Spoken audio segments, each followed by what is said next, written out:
चलन हगे हमरा संगे गे छौड़ी तोरा घुमैबौ। चलन हगे हमरा संगे गे छौड़ी तोरा घुमैबौ। आगे लो गर्मी के सीजन गे छौड़ी कोकलत में नहैबौ। आगे लो गर्मी के सीजन गे छौड़ी कोकलत में नहैबौ।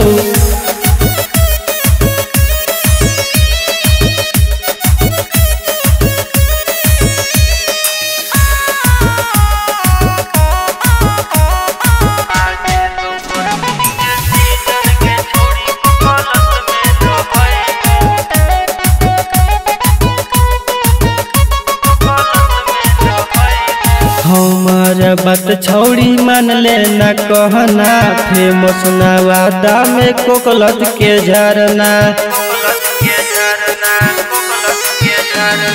हमार बात छौड़ी मान ले न कहना, फेमस नवादा में कोकलत के झरना। संगे संगे दुनू गे छौड़ी साथे डुबकी लगैबौ। संगे संगे दुनू गे छौड़ी साथे डुबकी लगैबौ। आगे लो गर्मी के सीजन गे छौड़ी कोकलत में नहैबौ।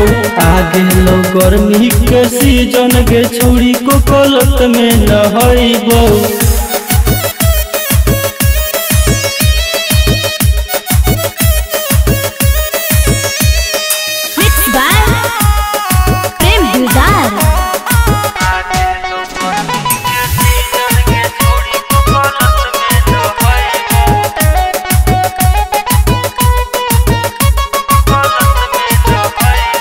करली पालन छौड़ी आज के रात में, प्रेमो दिलदारो भी जैतौ के साथ में।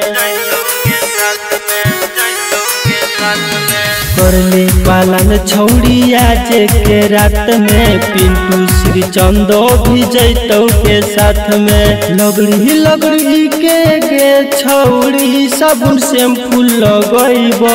लगड़ी लगड़ी के गे छौड़ी साबुन शैम्पू लगैबौ। आगे लो गर्मी के सीजन गे छौड़ी कोकलत में नहैबौ। आगे लो गर्मी के सीजन गे छौड़ी कोकलत में नहैबौ। रिकॉर्डिंग बाय गजब म्यूजिक गया।